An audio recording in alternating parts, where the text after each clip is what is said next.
Pets have been introduced in Diablo Immortal and these are called familiars. There are a lot of new concepts and mechanics that has come along with it, and it can get very overwhelming and confusing, especially with so many new words that are thrown at us like skills, traits, melding, conversion, aberrant, etc. etc.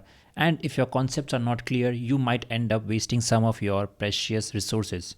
So in this video, I'll be discussing about the key concepts in familiars, and in my next video, I'll cover all the mechanics of the familiars. So by the end of the video, you will be able to evaluate if this familiar is worth 1.28 million platinum or not. Seriously, 1.28 million, that is a lot. So let's get into the video. Everything is timestamped as usual. First up, what are familiars? Familiars are these pets or these creatures that will follow you in the sanctuary and will provide you with a lot of utility and combat power. Currently in game there are 8 familiars that have been released, and each of these familiars look very different and do different things. Now each of these familiars can again be of different types. If you look at the types of familiars there in the game right now, there are 2 types of familiars. Those are ordinary familiars and aberrant familiars. In aberrant, you will see that in the top left corner there is a symbol which indicates that it is an aberrant familiars. Familiars can be of 2 types, and each of these 2 types can be of different rarities. So ordinary familiar can be of common, magic or rare, basically white, blue and the yellow one, which we just similar to gears. And aberrant familiars are going to be the common, magic, rare and legendary, just similar to gears. Ordinary familiars cannot be legendary. Now what is the difference between these? We will go in depth later as we understand more about familiars. So you must be wondering what is the role of these familiars? What will they do in sanctuary for you? So if we see, there are basically 2 roles for a familiar, right? So the familiar will provide you with their skills, and they also have some traits. Now if we go back into the game, we can see what are the skills. So if I go, say this one, you will see there is a skill overview tab in any familiar, and these are the skills that a familiar provides. So if you click on them, you will see there are active skills and passive skills. Active skills is what each familiar does, and this is what differentiate all these 8 types of familiars which you can see in the market. So each one has their own unique active skill, and each of them have 6 passive skills. Basically these are all related to the familiars. The familiar will do this, whatever is written in the active skill, and the passive skill is going to boost this or support this, or will be in some way around this active skill. For example, like familiar skills have a 23% chance to double cast. So to conclude, passive skills are basically tools which is going to boost your active skills. So these passive skill can again be of 3 types. It can be of magic, or it can be either rare or legendary. As you can see this one in the market, these are the yellow ones are the rare ones and the orange ones are the legendary ones. So that is all about the active skill and passive skills. Next, like I said earlier, the role of the familiars was to provide you with skills and traits. So we have already known what are skills. Skills can be of 2 types, the active skills and the passive skills. Now we come to traits. Traits can again be of 2 types, common traits and advanced traits. So what are traits? Let's see. In the game, there are currently 11 types of traits available. So if we again go back to the game, so if we can see in this familiar, it has 3 traits. 2 are this one, the yellow one is the rare, and the orange one is the legendary one. So if we read these traits, basically it says damage taken reduced, primary attack damage increase.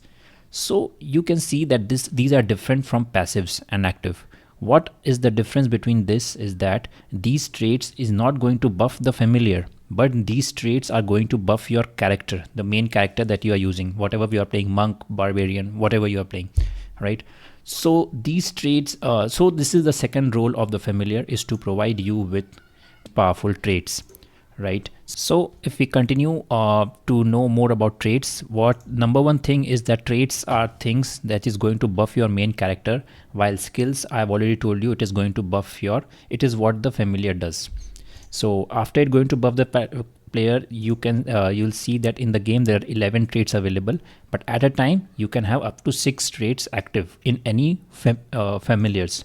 That is 6 types of buff for your main character, and this is pretty huge. Now there are 2 types of traits, like I already told you, and I've shown you in the game, the rare one and the legendary one. And these traits are actually linked with attributes. These are the 4 things that you should know about traits. The last one is about attributes. So let's get back to the game. So you have seen that these traits are written all inactive. To make them active, you need a certain level of attributes. So what are attributes? If we look at the familiar, it says here there are 4 types of attributes. Basically, these are stats which are going to activate your traits. These are linked to your traits. The higher the attributes you have, the higher level of traits you can activate.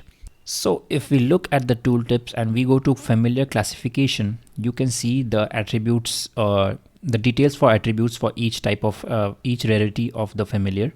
You can see that the magic familiars have attributes up to 70, rare familiars have attributes above 70, above 120, right? So and above 160. So the rare familiars have attributes above 120, means higher attributes, means higher or more powerful traits these familiars can use. So in this example which I was using, and if we go to the shop, and this familiar, you can see that it is a blue familiar, so the traits are not above 120. It is pretty below 120, and hence this player cannot use these traits. To use these traits, it has to be the gold familiar or the rare familiar, and then only these traits will become active. And to use the legendary traits, you need a legendary familiar, or which is going to be an aberrant familiar. So whatever we have seen in this video can be summarized. There are 2 types of familiars, and there are that are common and aberrant, and there are 4 rarities: common, magic, rare, and legendary. Now each familiar has 2 roles, that is to provide you with skills and traits. Now skills are something which a familiar does, and it is of 2 types, active and passive. Basically this is what the familiar does, and traits are something which is going to buff your main character. The familiar is going to buff your character through traits, and these can be of common and advanced.